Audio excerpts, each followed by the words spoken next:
0-hours contracts, or ZHCs, which are contracts that do not offer guaranteed hours of work, have been the subject of much recent debate and government consultation.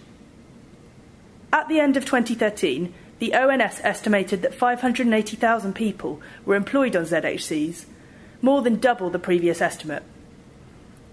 A new ONS estimate published today puts the number of contracts that do not guarantee a minimum number of hours, which is a slightly broader definition than the ZHC one used previously, at 1.4 million.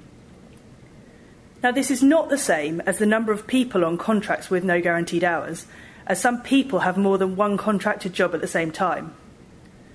Nonetheless, this broader measure adds to a picture that has shown big increases in the use of ZHCs and similar types of contract in recent years. Although this new data, collected from businesses, provides the most accurate estimate of the extent of this type of working to date, previous figures based on surveys of individuals remain the best source from which to understand the characteristics of ZHC workers. So, to understand what lies beneath the new headline figures from the ONS, this presentation provides a profile of 0-hours contract workers using data from the final quarter of 2013. We explore the characteristics of ZHC workers, their labour market experiences, and pay differentials in comparison to workers on more traditional contracts. Throughout this analysis, when comparing 0-hours contract workers with everybody else in employment, we realise that we are not comparing like with like. Despite recent significant increases, the overall proportion of workers on a ZHC remains relatively low, making it statistically impossible to drill down to a level at which we are looking at workers with truly equivalent characteristics. This means that we are unable to isolate the impact of ZHCs on pay and labour market experiences. Therefore, these findings should be treated as indicative of the different experiences of the ZHC workforce, which arise from a combination of reasons related to their age, skills levels and industrial profiles, rather than just their contract status. So looking at age, we find that the likelihood of being on a ZHC is highest for younger people, with half of all ZHC workers aged under 30. And this is not just down to students fitting work around studies. We found that overall only 18% of 0-hours workers are students. 0-hours contracts are most prevalent in the hospitality sector, in which 8% of all workers are employed on a ZHC. The arts and leisure and administration sectors also experience relatively high levels of ZHC workers as a proportion of all workers.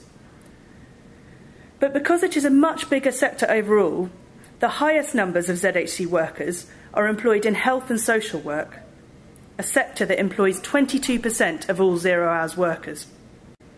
0-hours workers are concentrated at lower and mid-skilled occupation levels, with more than half in either caring, leisure and personal service occupations, which include childminders, domiciliary care workers, travel agents and hairdressers, or elementary occupations, which include unskilled and routine sales, manual and administrative jobs. 0-hours contracts are concentrated among the mid-qualified. Indeed, more than half of 0-hours workers have either GCSEs or A-levels as their highest qualification.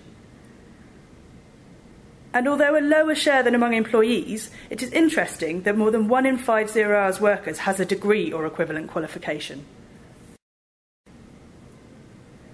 As well as their basic characteristics, we have looked at some of the features of the labour market experience of 0-hours workers: their levels of union membership, the proportion who are underemployed, and the proportion looking for a different or additional job.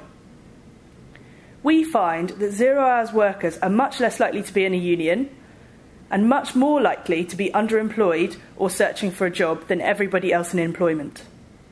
For example, nearly 3 in 10 0-hours workers are underemployed in some way, compared to just 1 in 10 of those with regular hours work. Now, this might simply reflect the fact that ZHC workers are younger, lower skilled, and concentrated in sectors with lower rates of unionisation and job satisfaction. Importantly, however, our analysis finds that these differences between ZHC and non-ZHC workers remain within age bands, qualification levels, and the main ZHC industries and occupations. For example, while union membership is lower among younger workers, young ZHC workers remain less than half as likely to be in a union when compared to all other young workers, as this slide shows. Among those aged 16 to 24, 3% of ZHC workers are union members, compared to 8% of workers not on zero-hours contracts. The relative difference in union membership between young ZHC workers and young non-ZHC workers is therefore similar to the relative difference for workers of all ages. Similar findings hold across the various labour market experience measures, suggesting that the different composition of the ZHC workforce does not explain all of the overall difference in unionisation, underemployment and job search between ZHC and non-ZHC workers. Finally, we have compared the hourly pay of ZHC workers to the hourly pay of non-ZHC workers and analysed this pay differential within age bands, qualification levels and the main ZHC industries and occupations. For all ZHC workers, the pay differential is £5 an hour. However, this is not the same as concluding that there is a £5 per hour pay penalty associated with contract status. The lower pay of ZHC workers will also reflect their concentration among younger workers in lower paying sectors. The small sample size means that we can't control all these factors at once, but we can look at each in turn. So, looking at workers by age, as this slide does, we find that there is a larger pay differential for ZHC workers aged 25 and over than for younger workers. Importantly, both figures are smaller than the overall pay differential between non-ZHC and ZHC workers of £5 per hour, highlighting the importance of the age composition of the zero-hours workforce. In other words, the sizable overall pay differential between ZHC and non-ZHC workers appears to owe more to the concentration of ZHCs among younger workers, who are typically lower paid than average, than to differences in pay within age groups. We find a similar pattern when looking at pay differentials within the main ZHC occupational groups. And overall, our analysis suggests that factors other than contract type are playing a very important role in the lower hourly pay levels of ZHC workers, though we cannot rule out the possibility that a ZHC pay penalty exists above and beyond this. With the new ONS figures confirming that the use of zero-hours contracts is more widespread than previously reported, these differences in labour market experience take on greater importance.